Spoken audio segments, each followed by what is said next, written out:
Hey everyone, welcome to Locked On Lakers for Thursday. Brian Kamenetsky, Andy Kamenetsky. Blockbuster deal in the NBA. Damian Lillard is on his way to Milwaukee. What does that mean for the Western Conference and the Lakers? That's next. You are Locked On Lakers, your daily Los Angeles Lakers podcast. Part of the Locked On Podcast Network, your team every day.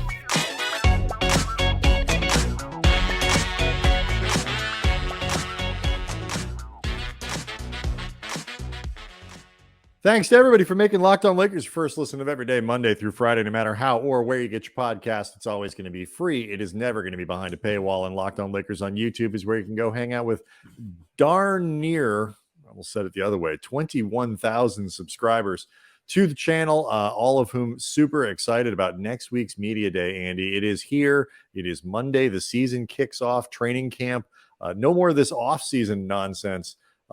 Soon we'll be in preseason nonsense. It's a whole other kind of nonsense. Yeah, but the preseason nonsense at least involves things that are tangible and things that are actually happening. And by the way, it's an upgrade. Don't get me wrong. These are going to be preseason games that you're going to be curious how it looks. Oh yeah. So no, I am excited, and I will trade my off-season nonsense for my preseason nonsense, because right after that is regular season sense. That's when the stuff really gets real.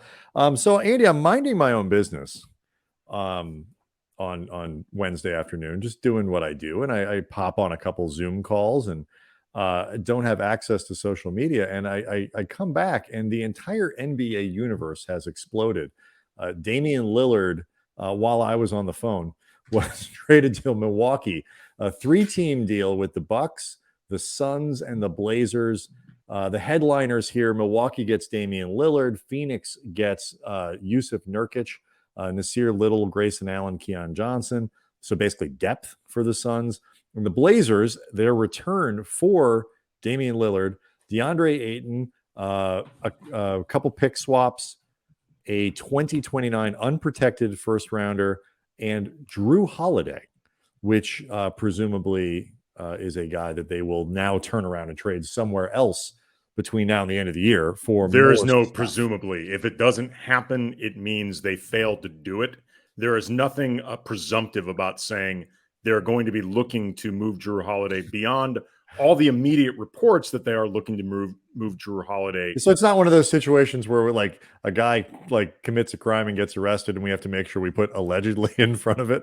No, I'm willing to say they are doing this between all the reports and common sense. Yeah. I mean, Drew Holiday makes absolutely no sense for the Blazers to be keeping, particularly in a walk year. Like, yeah. I mean, there's no reason to keep him at all. I would say stranger things have happened, but not really. But it's the Holiday. The stranger Holiday things maybe, dumber no.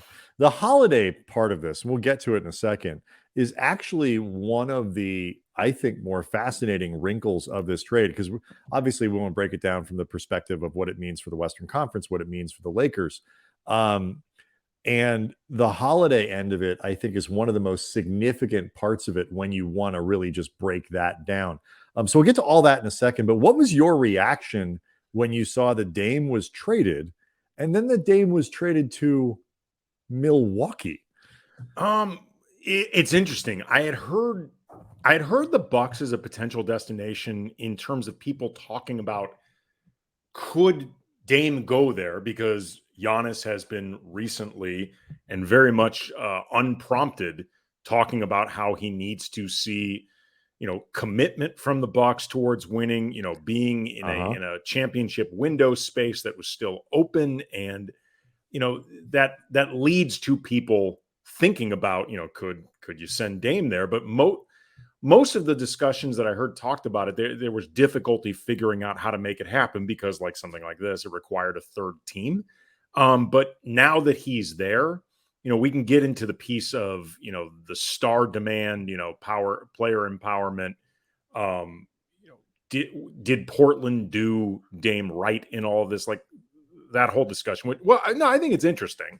It is, but I'm just saying, like, what they're obligated to do at the expense of their own franchise is certainly Right. an interesting conversation for sure. Right. That is in fact what makes it interesting. As far as what it does for Milwaukee this season, I think first of all, it makes them offensively deadly. They are going to be a nightmare to cover. Pick and roll combination with Giannis and Lillard surrounded by shooters. Yeah. Like nothing but shooters. Yeah. That is going to be an absolute nightmare to cover. They are both the best players either one of them have ever been teamed up with. Mm-hmm. They fit off each other offensively about as well as anybody you'd want to team up either one of them with. Like if the Lakers go on the type of run that they want to go on this year, there is more than a non-0% chance they could be facing Milwaukee in the finals should the Lakers end up getting that far. There are defensive issues, obviously, that come with Dame, but the flip side is there's a lot of good defensive pieces now around him. This could very well be the best defensive team he's ever been on, which... Dame? Yeah. Oh, for sure. I think so. Well, maybe I don't want to say for sure. Certainly in the last few years. Yeah. So that's going to offset, at least to some degree, that and the fact that they're scoring so much. I'm anticipating you may not have to defend as hard. Yeah, and look, I mean, you still got, Middleton can defend it, but obviously you have Giannis and Brook Lopez, who has turned into a phenomenal defender. And, they got older. He's a good defender. Connaughton's solid. Right. They got older, and they're like, it's not a deal without risk because Dame is owed a lot of money and all these other things. But, are they light years better? I don't know, because I am a huge Drew Holiday fan. So I think the gap between Holiday and Lillard, I don't think is quite as big as it might seem on paper, just because Holiday is a very talented offensive player and way better defensively and fits in a hierarchy a little bit. Like you don't have to relearn how to play in the way that you would, like Lillard and Giannis are going to have to kind of learn how this goes. They've got a whole season to figure it out. I love that they're doing it. I love that they're, like Giannis seemed unhappy. We already assigned him to the Lakers earlier in the summer. I just noticed the money that balanced. Like I if I could figure it out, Rob Pelinka can figure it out. You're just a guy with an abacus. It didn't take me that long. I just looked at some numbers. It took me 5 minutes. And I think Portland did about as well as they could. Certainly, they did better than anything they were going to get from Miami. Certainly, the rumored deals, they absolutely did better. The straight up. I mean, who knows? The third team, you don't know. And if you like DeAndre Ayton, he makes a lot of sense to restart there at 25 in a low pressure environment where he can play a bigger role, where the toxicity, whether it's Ayton's fault or someone else's fault or a combination, just isn't there. He gets a fresh start, still a very talented young player. Stick him with Anthony Simons and Scoot and see what happens. Like that. Shaedon Sharpe. Yeah, I mean, Shaedon Sharpe is an exciting young player. Like Portland is a team that is going to be, if they're well coached and well run, may not be terrible for very long. Like just a lot of good talent. They're going to be looking to shed Drew, and I have a feeling Jeremy Grant, once he's trade eligible, might be soliciting some calls, or if nothing else, Portland might be making some calls. We'll see. I mean, he's not crazy out of their range in terms of age. He's not that old. He ain't that young. But either way, they did okay. Phoenix is, as we start to break down, how this impacts. Jeremy Grant's almost 30, dude. He's 28. He's 29. Oh, he's 29. Well, he's way out of their range. I thought he was 28. We're to the point where you didn't, 28, you don't have to trade him like right away. I'm sure they'll take off. Well, they can't trade him right away. They just extended him. Well, I know, but like right away, meaning as soon as he's eligible. I would trade him as soon as he's eligible. They might. We'll see what you get. See what I'd be curious to see what kind of trade offers you get. Yeah. Given that they just extended him, he's getting paid a lot of money. So we'll see how that goes. But anyway, the Phoenix part of it is really the first thing that impacts the Lakers directly, because obviously what impacts contenders impacts the Lakers. So let's look at this from the Suns and the Western Conference perspective, including that Drew Holiday piece that I mentioned before. And we'll do all that next. Locked On Lakers is brought to you by DoorDash. You missing that syrup for your pancakes, run out of your favorite coffee creamer, burnt that last piece of toast, the avocados went bad. They're so finicky. They're hard to keep ripe. Hot sauce bottles empty unexpectedly. With DoorDash grocery delivery, you can get what you want right when you need it. Stock up for the week or order last-minute cravings really conveniently. You've trusted DoorDash to deliver your restaurant favorites, and now you can get high-quality grocery delivery too. And with thousands of grocery stores to choose from, you can find the best in your neighborhood and boost your local economy with every order. So sit back, enjoy some quality groceries just like you pick them yourself. You can save on all your grocery and restaurant favorites with a $0 delivery fee on all eligible orders with a Dash Pass membership. Get 50% off your first DoorDash order up to a $20 value when you use the code LOCKEDONNBA at the checkout. Limited time offer, terms apply. That's 50% off up to $20, no minimum subtotal, zero delivery fees on your first order when you download the DoorDash app in the App Store. Enter that code LOCKEDONNBA. Again, the code is LOCKEDONNBA for your 50% off your first order with DoorDash.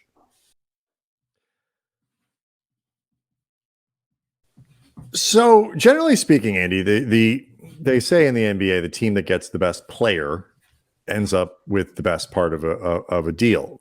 If you're keeping score here, the Suns don't get the best player; they don't get the second best player.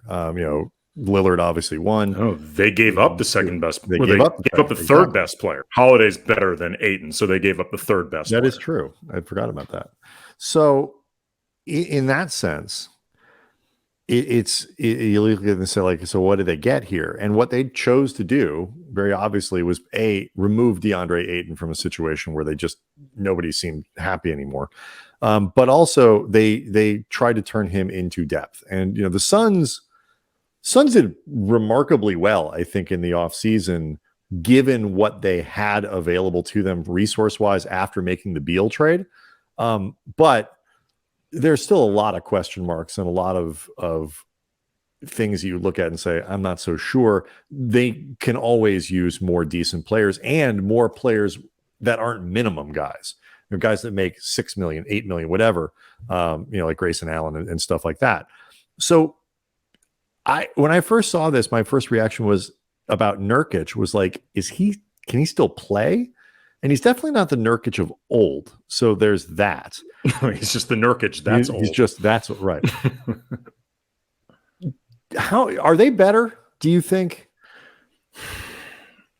I think a lot of it depends on just how bad was the culture with DeAndre Ayton. Mm-hmm. Because look, you and I have no connections inside the Suns building, but having been around Frank Vogel the way we were, I feel very confident that he was genuinely into the idea of trying to make something work with DeAndre Ayton, resuscitating his career, his enthusiasm, all that, because Frank Vogel loves big men. He loves to play big. He's like the bizarro Darvin Ham.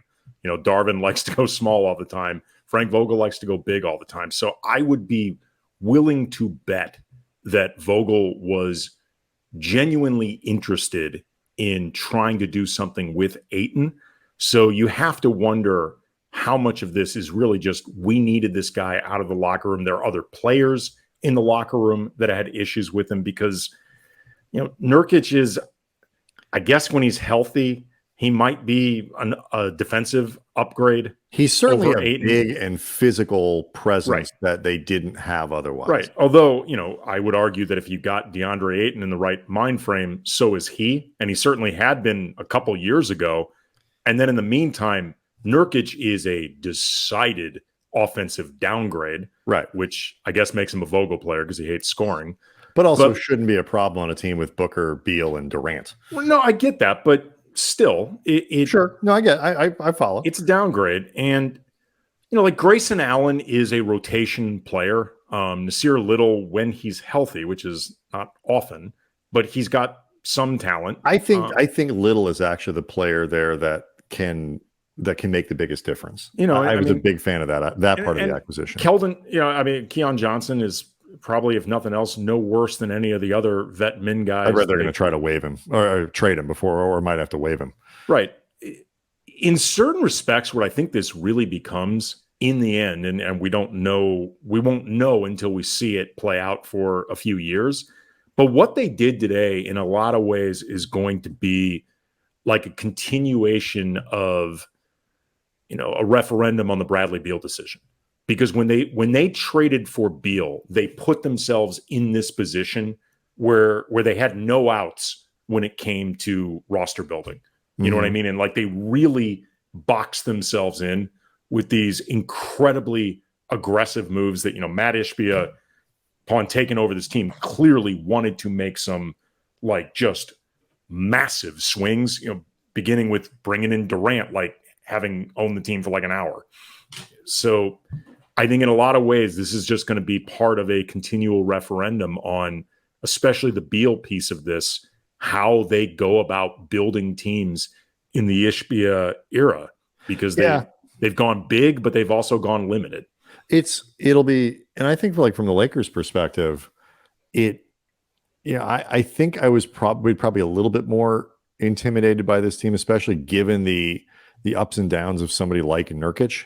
Again, 290 pounds. He's a big dude, 7 feet, physical presence and all that stuff, but not the guy he was a few years ago before the injuries. And when I look at just the matchup, I think I'd rather play a Suns team with Nurkic there just in the matchups than one with Ayton.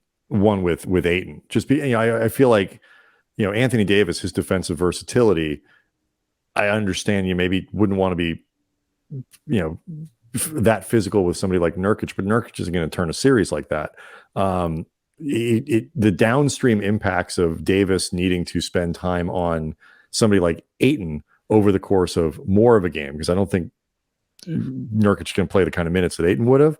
I think it becomes a better matchup for the Lakers, if nothing else, in the playoffs, and that could become significant. That's an interesting way of thinking about it. I could be wrong. I mean, again, this is like I was on a Zoom call. Like, I haven't had a ton of time to break this down, but my initial reaction when I think of all these is like, which version of this team is a tougher out for the Lakers? And I would say one with Ayton, in the Western Conference Finals or something like that, or the second round, versus one with Nurkic. Yeah, I mean, look, I think by bringing in Little, by bringing in Allen, they've built out some of their middle class, and that was really needed. Like, I think if nothing else, they have a better variety of players to choose from for that middle class, even if none of them are the type of middle class players that you would ideally want to turn to on a team with a championship aspiration. You know what I mean? Like Grace, other than Eric Gordon, Grayson Allen might be their best like middle class rotation player. Or he's certainly up there. Yeah, or if it depends on what you think of Little. Josh Okogie's a good player, but the biggest thing too is it gives him a little more flexibility, because now Allen's making almost $9 million this year. Little signed an extension last year, so he's up around $6 or $7 million. I don't exactly remember what it is, but everybody else there is on a minimum or damn near close to it. So now you actually have a little bit of flexibility. $16 million worth of player that you can turn into something else, at a deadline if you need to.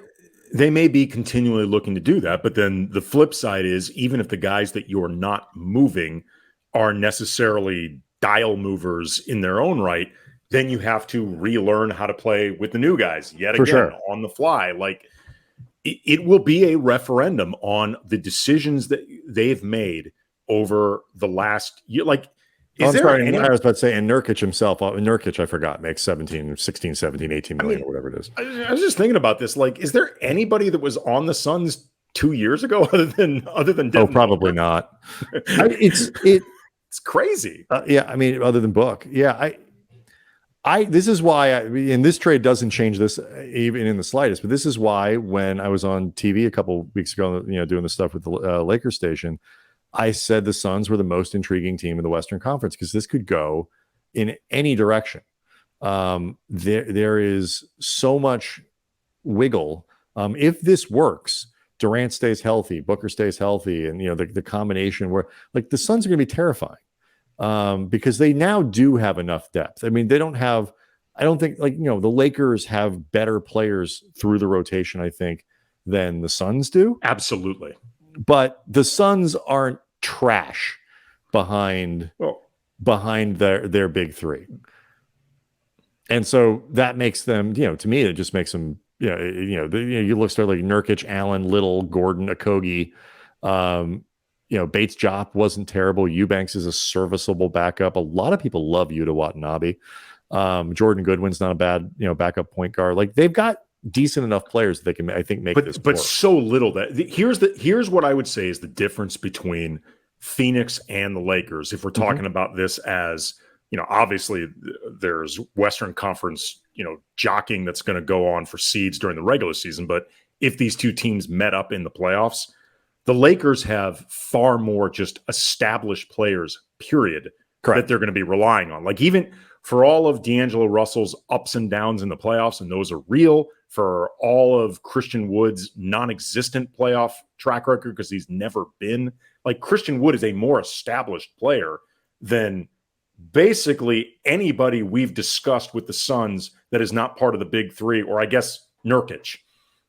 I don't even think that's debatable. Like the Lakers, I 100% agree. But that big three could be deadly. That big three is really, really big. I mean, it's really big. I'm going to be so interested in watching the Suns play. But let's get to the Drew Holiday piece, because if you're picking, actually, I think this might, especially locally, might be the thing that impacts the Lakers most, and we'll explain why next.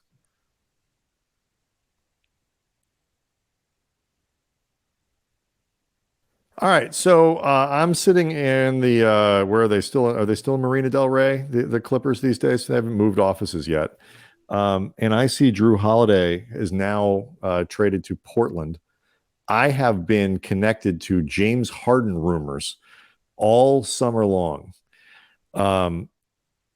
I am all over trying to figure out how I can get myself Drew Holiday instead of James Harden.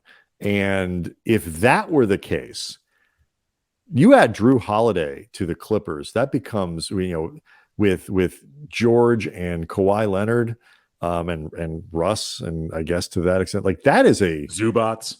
That's a, as you talk about a third guy, put the Russ aside, a third guy to add to those two. What a phenomenal compliment he would be to those two guys.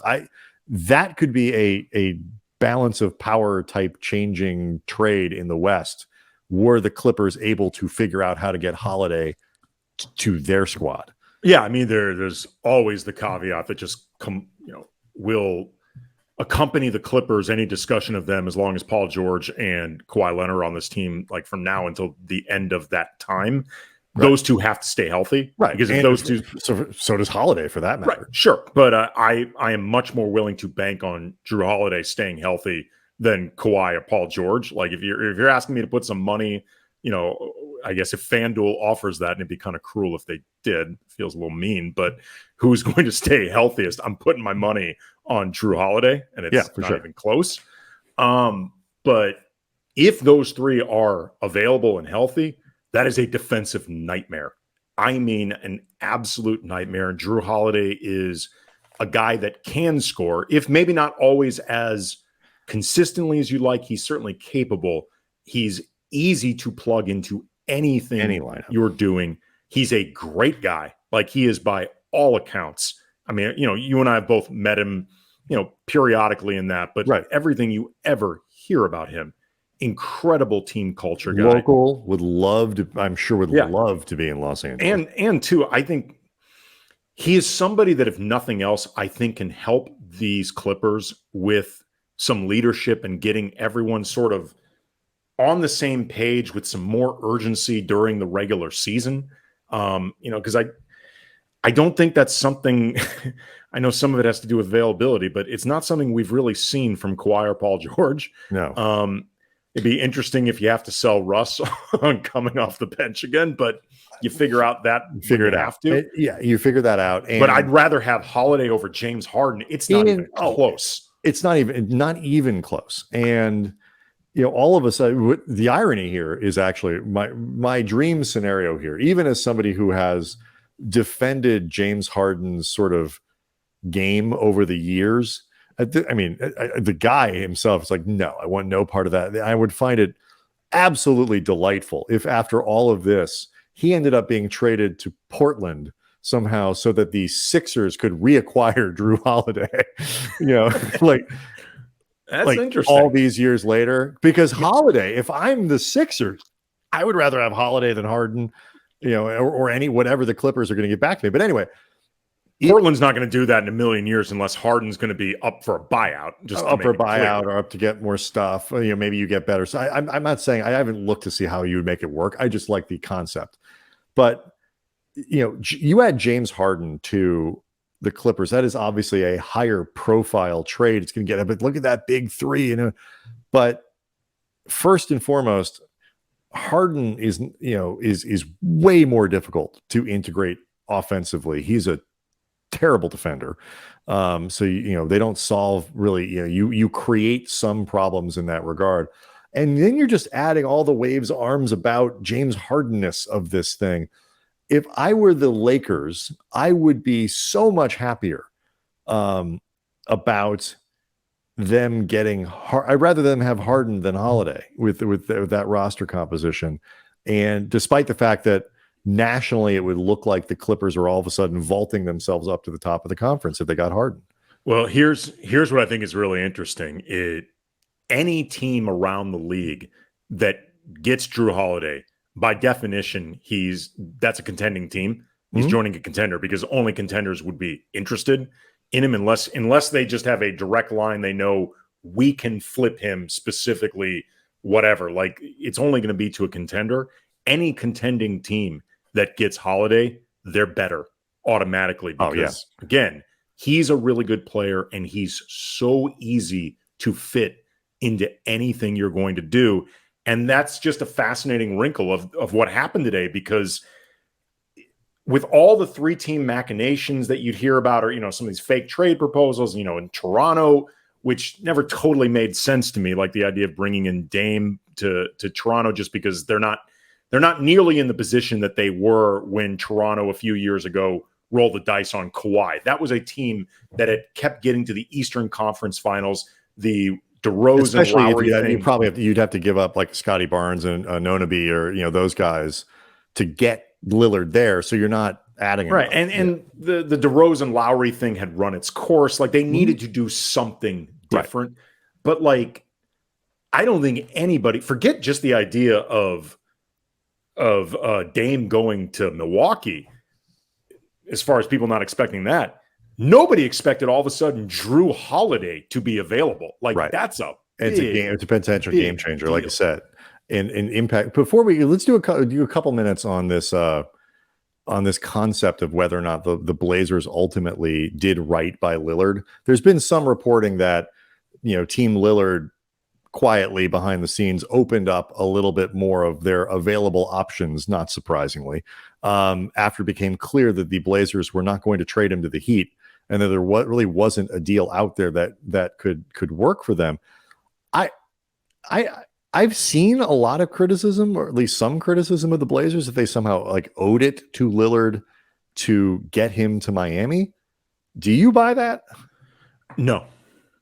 First of all, this was a better deal for Portland. Like, they don't need Tyler Hero, who I think was going to need to be moved one way or another just to make the money work on all of this.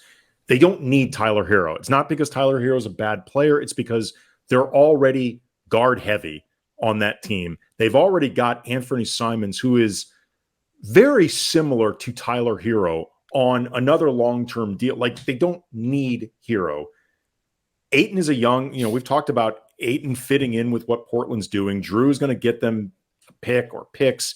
The unprotected 2029 pick they got from Milwaukee, that's valuable. They got off Nurk's money. They've got swaps. Like, this was a better deal than what was being reported from Miami. As I do think Portland owed it. I do think this. I think they owed it to Dame because they owed it to Dame, but also because they owed it to themselves in terms of the optics of it all. They owed it to Dame to send him somewhere good. I think just sending him to like the Hornets would have been a crappy look. Yeah, like Dame has done way too much for that franchise, for that city to deserve that. But especially from the beginning, when I think, frankly, Team Lillard, and I love Dame. He's one of my favorite players in the league. I got a ton of respect for him, but I think they overplayed their hand badly. And I think in a lot of ways, they forced Portland into a situation where it's like, dude, we have to look around. Like, we have to be looking at other places because you've chilled the market. Like, we want some type of acceptable deal. You forced us into this by chilling the market so much. But the reality is they sent Dame to a situation where not only he can win, I think he's in a better situation to win than he would have been in Miami. Like, or if nothing else, he ain't worse. He's not worse off. I agree with that. If in Dame's mind, that's doing him dirty, and for what it's worth, I doubt it is. But if it was, that's a Dame problem. That's not a Portland problem. Oh, this trade was approved by his group. Like, you know, they is it ideal? Is it his first choice? No, no, obviously not. But like, they were as much as they want to make Giannis happy, they want to make Giannis happy with a player who wants to be there, and I think it'll turn out fine. In that respect, I agree with you. I think the thing that Portland owed Lillard was a good faith effort to get him where he wanted to go. And they gave them that. Like, it's not Portland's fault that Miami doesn't have enough stuff to make it work and couldn't put together a multiple team deal. Those are hard. And so that's not Portland's fault. And so I think they owed him a good faith effort. That's what teams owe these stars in these sort of situations. But you can't, you know, it's not, you shouldn't, if you're Portland, hold out for, you know, some pie in the sky deal forever, you know, but you are not obligated to throw your franchise in a ditch. You know, it's not like Lillard was a volunteer. I mean, he was being paid. So well, you know, that's my only real thought about that. Yeah, it's interesting. Like, you know, like you mentioned, there's been discussion about this online. Our friend Claire DeLune, she tweeted out an element that I haven't seen discussed. Is that one thing that all owners could probably agree on was that Dame's Miami or bust trade demand would have set a precedent that behooves none of them. Zero chance that didn't factor into the Dame to Milwaukee of it at all. Did Portland get a better haul from this than they could have gotten from Miami? Arguable, but all NBA owners are breathing a sigh of relief about how this shook out. And I responded to Claire, like, I understand where you're coming from in terms of precedent and things like that. But to me, the big problem wasn't the power imbalance precedent. It was Miami's offer wasn't good. Like, this was more a basketball decision than resetting the scales of power in the NBA. No. And the next time this comes up, somebody else is going to make a similar demand, and there's no like legal weight to, but Dame got to get what he wanted. So I get to get what I wanted. That's not how the world works. No, I understand that line of thinking. I just don't think it's really relevant. I don't think Claire, for what it's worth, I don't think Claire is wrong that there are owners around the league happy that Dame didn't force his way to Miami and a Miami or bust thing. I'm just saying, I don't think that's why Portland avoided Miami. This was a better deal. Anthony Davis forced his way to LA, and LA was able to accommodate because they had enough stuff to make it work. Right. Locked On Lakers on YouTube is where you can go to see the show, hang out with many thousands of people. So close to media day, Andy, so close to training camp. It all starts next week. We will see everybody tomorrow.